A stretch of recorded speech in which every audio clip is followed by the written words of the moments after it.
Deus é bom. Queridos abençoados, muito obrigada. Nós vamos conversar um pouquinho. Como nós estamos fazendo a leitura de Efésios, eu senti desejo de compartilhar algo com vocês, que até no grupo de oração, uma pessoa veio e falou, né, olha, a respeito da armadura. Aí, no grupo de comunhão também, nós tivemos um tempo ali muito precioso, onde nós tivemos o envio de uns queridos irmãos que vão para um outro lugar. E também veio para 2 pessoas a palavra da armadura, né? Falei, Espírito Santo, acho que o Senhor quer que eu fale sobre a armadura. Então, nós vamos falar sobre a armadura de Deus. Quem trouxe a Bíblia, Efésios, para pregar numa cidade, e ele olhava a sinagoga, o Evangelho. No início, diz assim, fortalecei-vos no Senhor. Não são dias, os que estamos, os quais nós devemos nos fortalecer no Senhor? Não são dias em que as pessoas estão se afastando da leitura da Bíblia? As pessoas estão se afastando da oração? Não são dias de esfriamento? Não são dias difíceis? É para esses dias que é esse texto. Fortalecei-vos no Senhor e na força do seu poder. Fortalecei-vos no Senhor e na força do seu poder. Quer dizer o seguinte, nós precisamos estar com Deus, comunhão com Deus, mas nós precisamos acessar o poder que Deus já nos deu. E aqui na armadura, vocês vão ver que Ele já nos deu muito, para que nós possamos ser fortalecidos verdadeiramente. E continua o texto. Para que possais estar firmes contra as astutas ciladas do diabo. Qual é o crente aqui que não acredita no diabo? Se não houvesse ciladas para os crentes, não estaria avisando aqui. Para que ele iria nos avisar? Depois que você aceitou Jesus, está tudo suci. O inimigo não vem mais. Ele anda em derredor. Não em redor, mas em derredor. E ele vem e ataca, sim. Então nós precisamos estar firmes contra as astutas ciladas do inimigo. E ele faz arapuca. Quem daqui já montou arapuca para pegar passarinho? Cadê a infância desse povo? Só os mais velhos aí. Ô, gente. Então, ele faz arapuca. Ele põe ali uma coisa que você gosta. Ele não vai fazer armadilha com coisa que você não gosta. Ele vai pôr uma coisa ali que você gosta. Ele vai pôr algo que você até tem pedido em oração.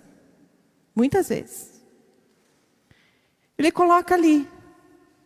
E o crente diz assim, glória! Deus me deu. Amados, se você é casado, Deus já te deu uma mulher, Ele não vai te dar outra. Então, isso é arapuca. Se o dinheiro vier de maneira obscura, pode ser exatamente o valor que você tem pedido para Deus. Se não for lícito, é arapuca. Então, não seja um passarinho imprudente. Seja um crente firme. Olhe para a cilada do inimigo e diga assim, não caio nessa. A mim você não pega. Amém? Pois não temos de lutar contra carne e sangue, e sim contra os principados, contra as potestades, contra os poderes deste mundo tenebroso, contra as forças espirituais da maldade nas regiões celestes. Sabe o que o diabo faz? Ele quer enganar a gente que a nossa luta é contra a carne. É uma luta social, às vezes uma luta de classe, às vezes uma luta de raças. Às vezes até ele nos diz que é uma luta de gerações. Pai contra filho, filho contra pai. Enquanto nós estamos lutando um contra o outro, esposa com marido, marido com esposa, filho com pai, empregado com patrão, ele está rindo. Porque ninguém vai contra ele. Então ele pode fazer o que ele quiser. Ele pode fazer um arraso ali. Porque as pessoas estão distraídas lutando contra carne e sangue. Por que eu sou contra a pena de morte? Porque por mais que o homicida ele tenha feito um ato cruel e desumano, mas ele vai responder isso, não é para mim? Não adianta nada matar a carne, porque aquele espírito que fez aquela pessoa cometer aquele assassinato vai passar para outro, que vai cometer outro, e vai passar para outro, que vai cometer outro. Nós precisamos lutar contra o espírito maligno que leva as pessoas a fazerem o que elas fazem. Amém, igreja? Então, nós precisamos pensar um pouco mais nas regiões celestiais e não aqui, na nossa região material, onde nós estamos acostumados. Portanto, tomai toda a armadura de Deus, para que possais resistir no dia mau, e havendo feito tudo, ficar firmes. Engraçado que ele fala 2 vezes aqui. Tomai toda a armadura de Deus, e agora de novo ele repete, tomai toda a armadura de Deus, é toda. Porque se faltar um pedaço, você não está completamente protegido. E, irmãos, eu não estou falando aqui de você levantar de manhã cedo e dizer assim, eu visto o capacete da salvação, eu ponho a couraça da justiça, o cinturão da verdade, o sapato da preparação do evangelho e pego minha espada. Eu estou falando aqui de nós nos revestirmos de forma a praticarmos. Não é só um ato profético. Você até pode fazer isso como um ato profético, mas nós precisamos praticar isso. Praticar no dia a dia. Praticar como crentes que somos, com intrepidez. Então, fazer uso da armadura que Deus nos concedeu, Ele já nos deu. Paulo aqui só faz um comparativo. Mas são forças que Deus nos deu no reino espiritual. Para que possamos resistir no dia mau. Então, depois que você aceita Jesus, tem dia mau. Tem dia mau. Não é um mar de rosas. E tem. Só que você entra já sabendo que vai vencer aquele dia. Você entra já sabendo que vai superar todas as coisas naquele que te fortalece. E ele diz assim, estáis, pois, firmes, e depois de ter feito tudo, permanecer firmes. Depois de ter feito tudo, depois de você ter largado o velho homem, de ter deixado muita coisa para trás, de ter se colocado numa nova posição, você precisa permanecer firme. De nada adianta o crente fazer tudo certo hoje e amanhã, permaneçam firmes. Eu não estou falando aqui que ninguém vai pecar nunca mais. É permanecer firme neste contexto de estar revestido de Deus. Quando você errar, o sangue do Cordeiro é suficiente para tirar o pecado. Amém?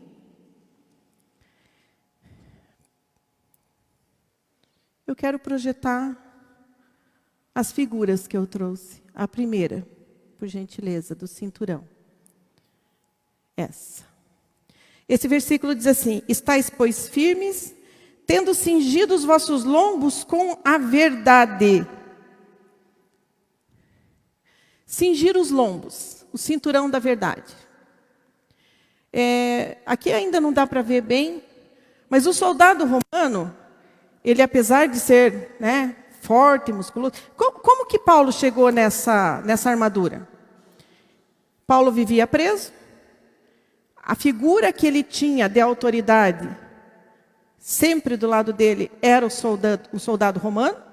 O soldado romano naquela época era a potência militar, era o que havia de melhor, porque eles eram bem treinados, eles eram capacitados, eles eram conquistadores. Então eles eram o top do top bélico da época, era o soldado romano. Na luta corpo a corpo, né, porque naquela época não tinha apertar o botão e mandar um drone, era outro tipo, né, de luta, não é que nem hoje. E o soldado romano vivia muito próximo de Paulo. Muitas vezes ele andava algemado com um deles.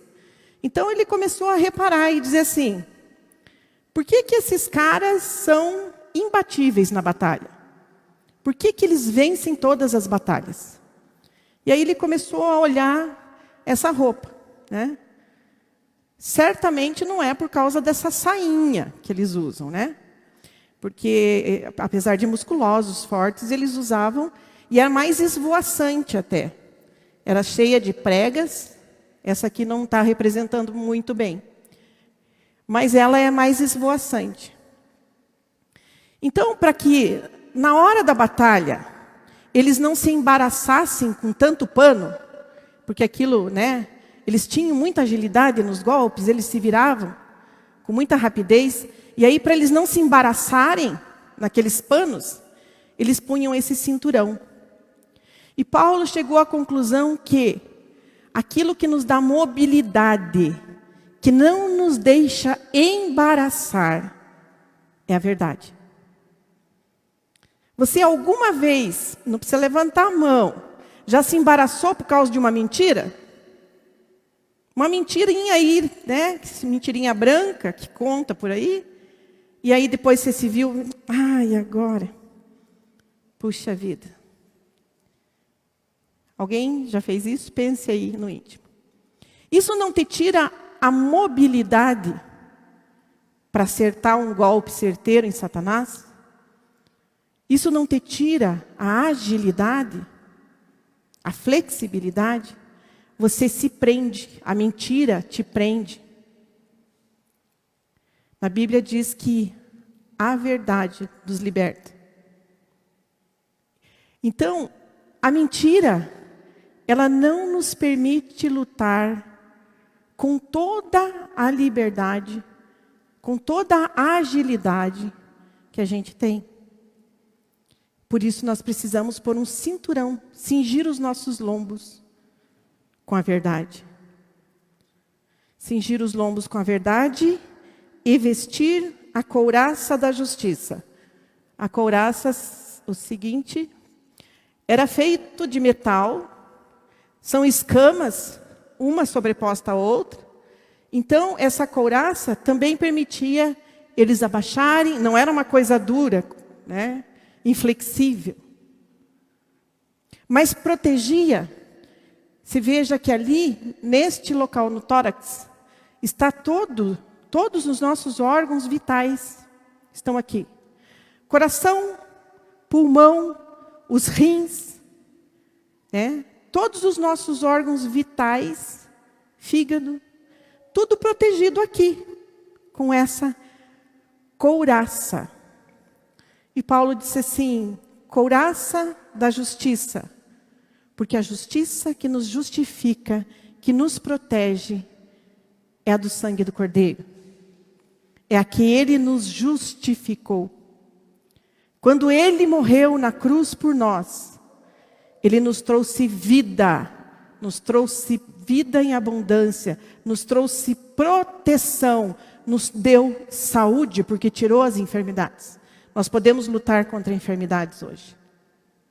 Então essa couraça da justiça nos protege, protege a nossa vida, protege os nossos órgãos vitais, a nossa vida. E ele continua. Ele diz assim, olhando para o soldado, né? E ele olha para os pés. Vamos ver o tamanho da bota do soldado. E calçados os pés na preparação do evangelho da paz. O soldado romano não usava botas. Eu acho que tem que só encostar um pouquinho ali, Jailson, que está dando bem o reflexo aqui. Vocês estão conseguindo enxergar? Melhorou? O soldado romano usava essa sandalinha trançada de couro. Parece vulnerável, né? Parece que ela meio sem proteção. Se fosse uma bota, um coturno, não era melhor? Mas naquela época, os soldados, eles andavam a pé e andavam muito. Eram longas caminhadas. E esse tipo de calçado, além de ser leve, e por ser de couro, ele era resistente, se arrebentasse uma tirinha, eles já tinham ali tirinha para trocar e substituir. Mas ela também tem uma característica, e que Paulo usou assim com as palavras de uma forma impressionante. Preparação do evangelho da paz. O que tem a ver? Tem a ver que quando você entra num terreno pedregoso, você precisa entrar com um sapato flexível, que não faça você tropeçar, que não faça você virar o pé, que você não pise em falso. E essa sandalinha, ela é adaptável ao terreno. Nós, como crentes, nós fomos feitos por Deus para levar o evangelho da paz, não da guerra. O coturno é da guerra, né? Entra chutando tudo, pisando em tudo. Quando nós entrarmos num lugar, nós devemos levar a paz. Quando nós sairmos de lá, nós devemos deixar a paz e a segurança. Então, tem um texto em Isaías, projeta para mim o texto de Isaías, Fia. Que é tão lindo. Deixa eu ver se eu acho aqui.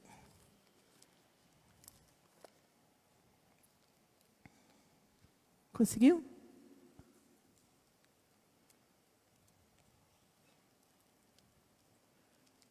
Isaías, deixa eu ver se eu anotei aqui.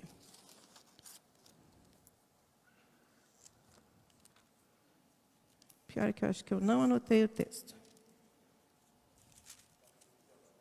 Está no telão? 52, deixa eu ler na minha Bíblia.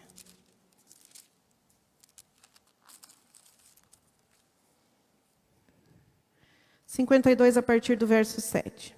Diz assim: Quão formosos são sobre os montes os pés do que anunciam boas novas, que proclama a paz, que anuncia coisas boas, que faz ouvir a salvação, que diz a Sião: o teu Deus reina.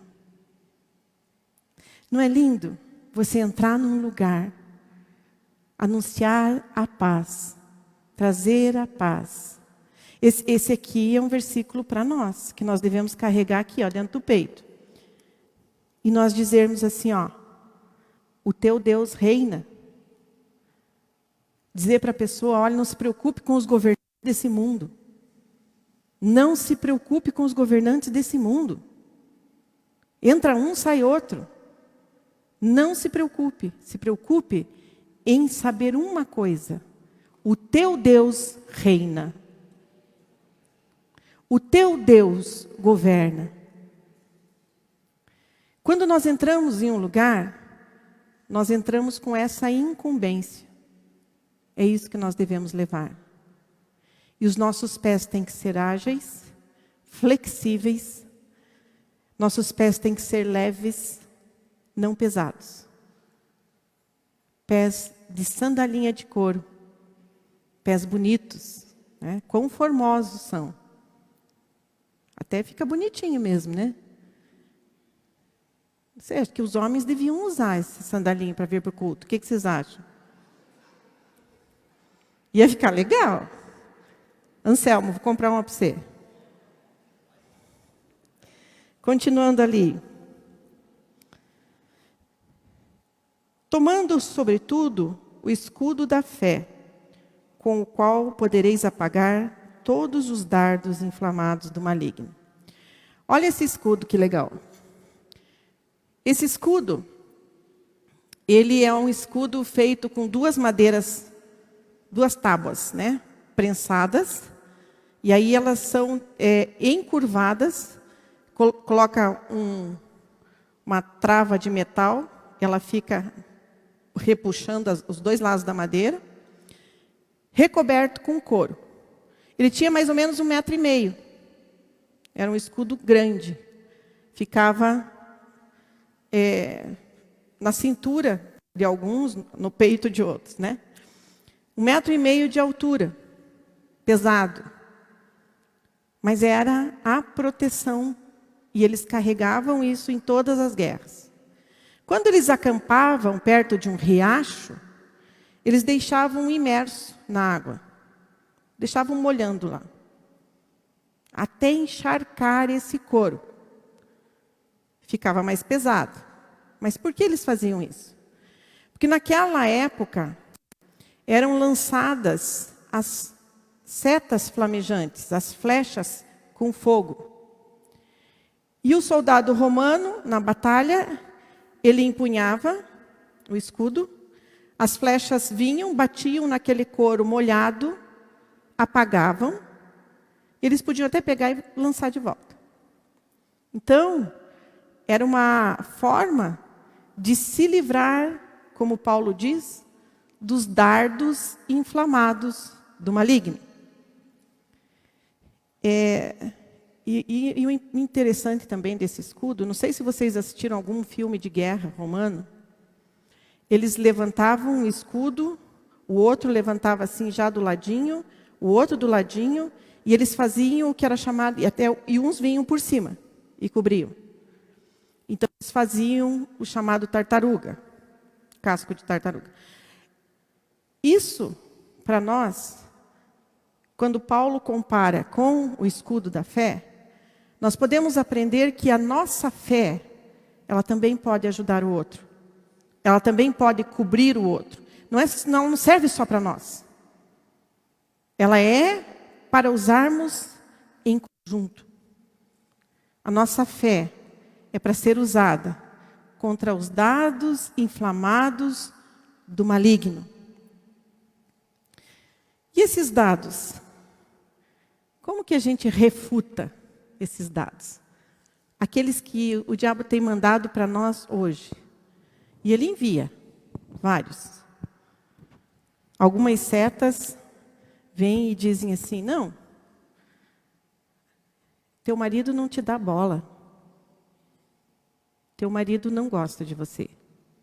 Você sabia que Satanás fala na nossa mente? E sempre na primeira pessoa? Ele não tem o poder de ler pensamentos. O diabo não tem poder de ler pensamentos. Mas ele tem poder sim de colocar pensamentos.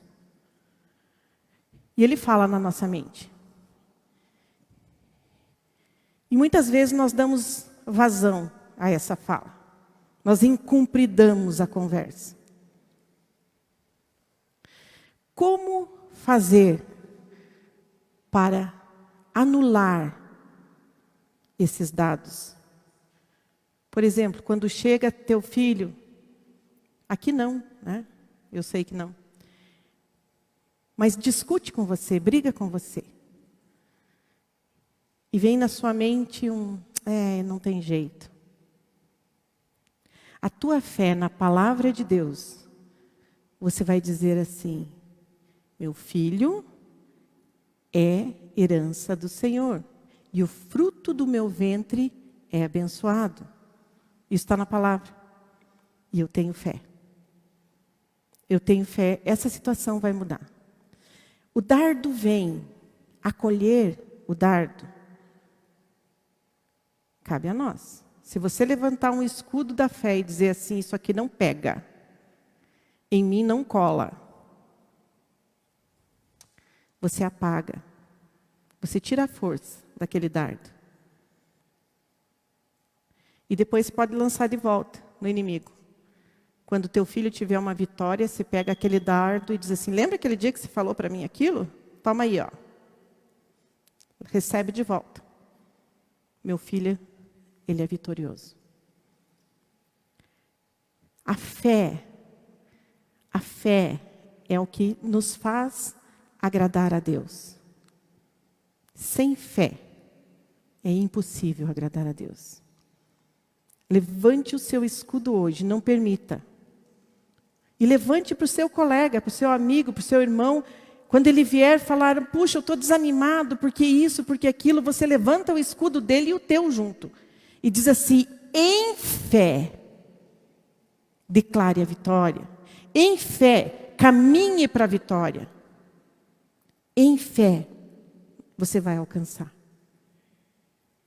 Então, o escudo da fé é para usarmos para nós, para os nossos irmãos. Continuando a olhar o soldado romano, Paulo diz assim, tomai também o capacete da salvação e a espada do Espírito, que é a palavra de Deus. Então vamos ficar no capacete da salvação. Aqui. Essa é uma parte extremamente importante da armadura. Porém, nós precisamos de toda a armadura, não só dela. Só que essa parte realmente protege aqui. O menor campo de batalha do mundo, a nossa mente. O capacete da salvação, ele vem proteger emoções, porque as nossas emoções fluem daqui. Vem proteger pensamentos. Vem proteger memórias. Vem proteger todas as coisas que são no campo, vamos dizer, espiritual do nosso corpo, que é a nossa alma. Mas como que se protege o pensamento? Ou como que se protege as memórias com o capacete da salvação? Quem nós somos? Quem nós somos?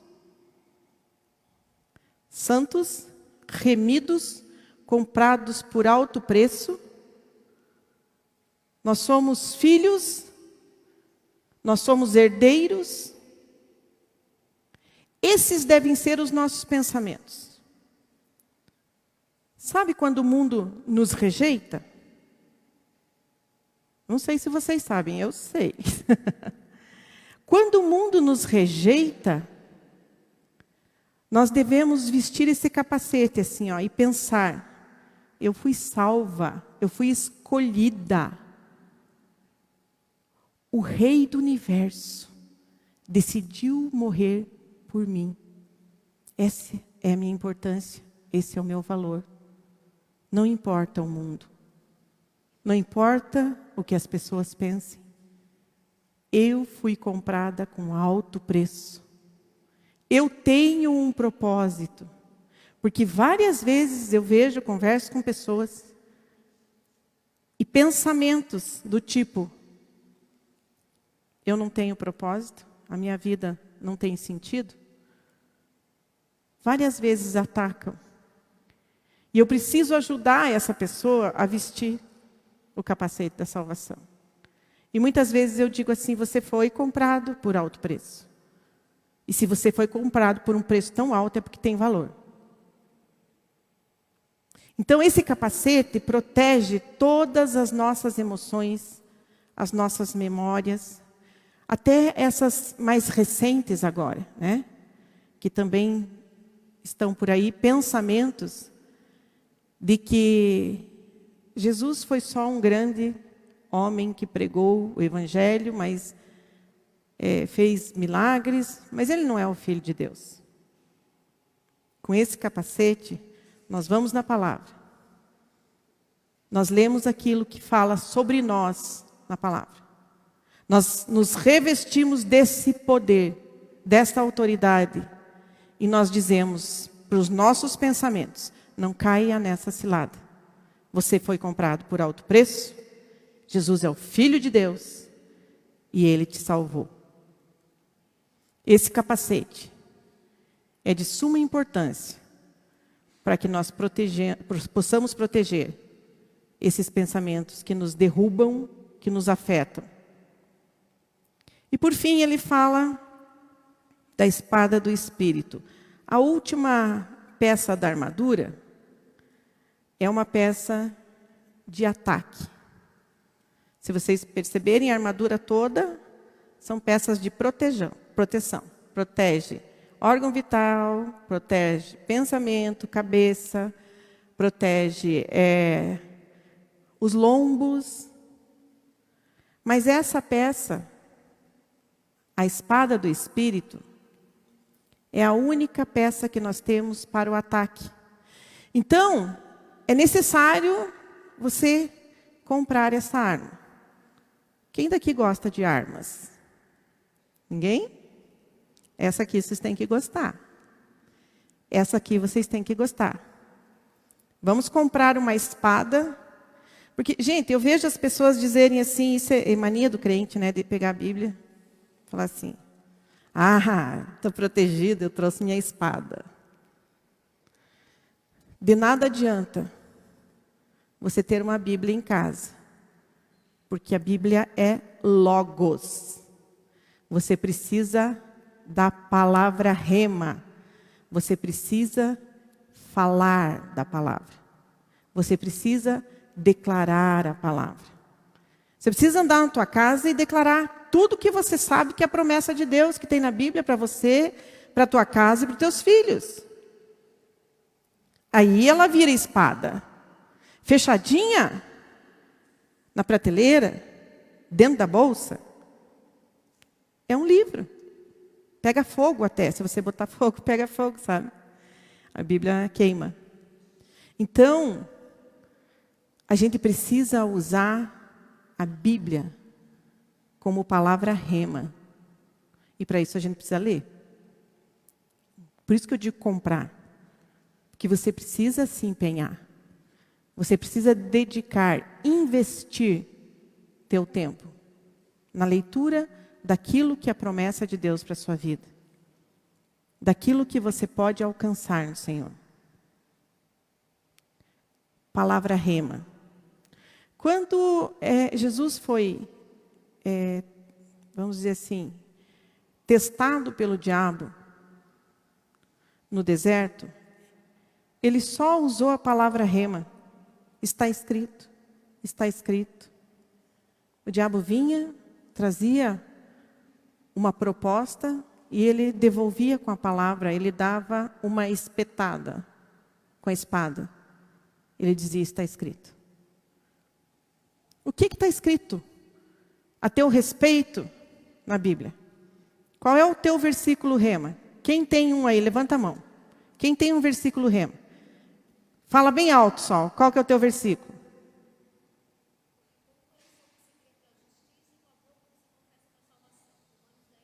Romanos 10, 10. Mais um. Diga. Bem alto, Marciano.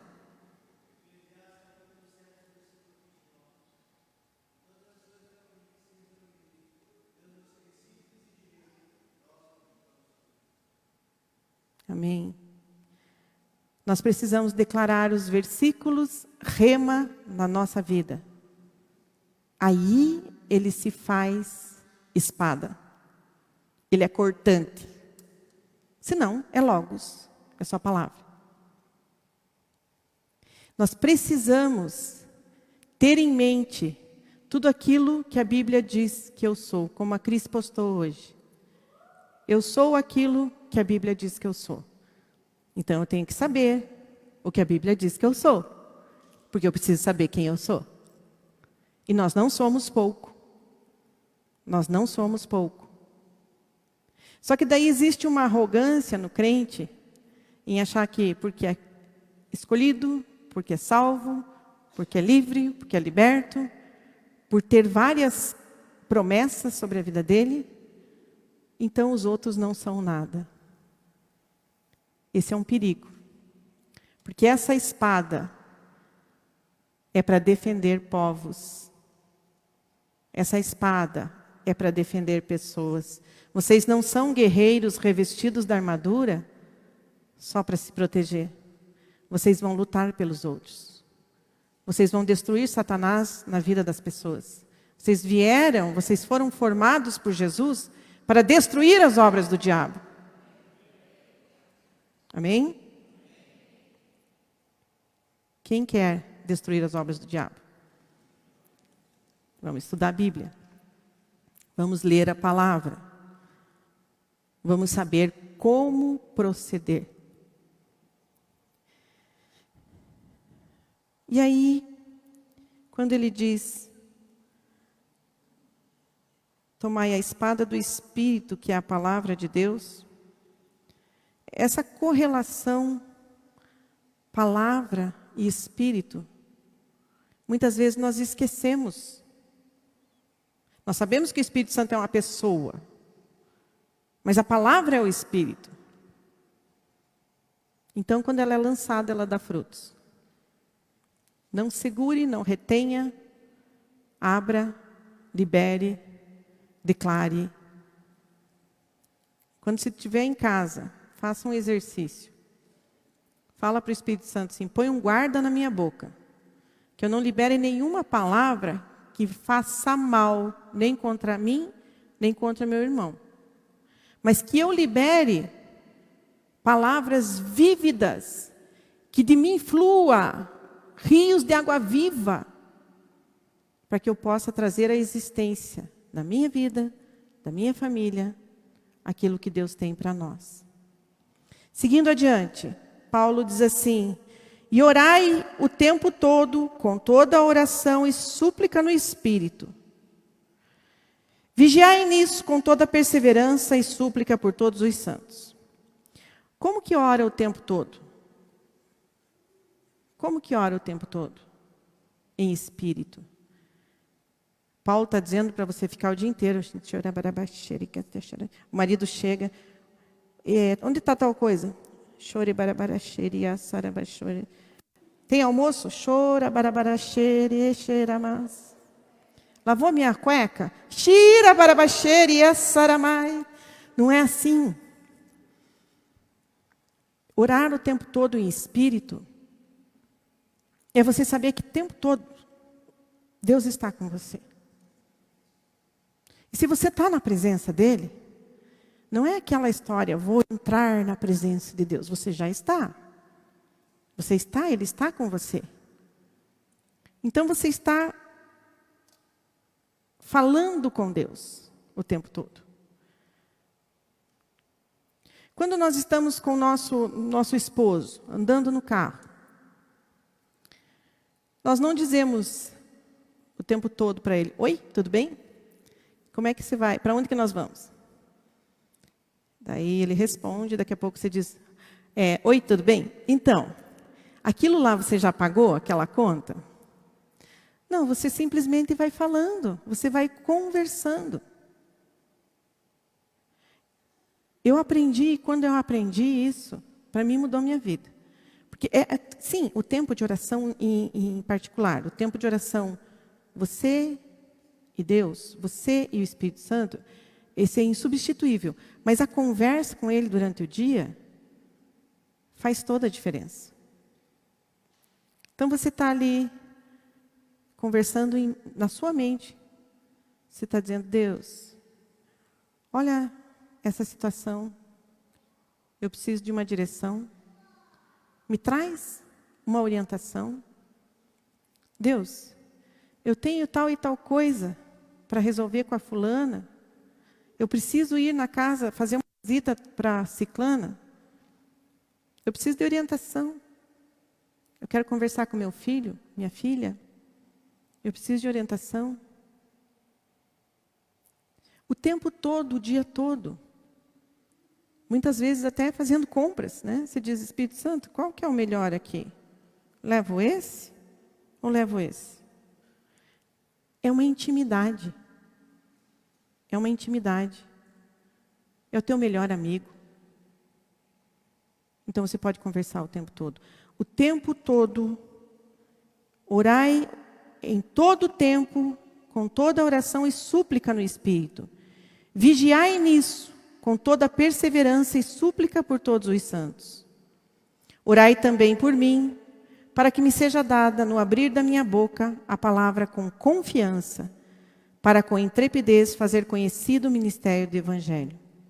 E ele finaliza com esse versículo precioso, pelo qual sou embaixador em cadeias, para que possa falar livremente como devo falar.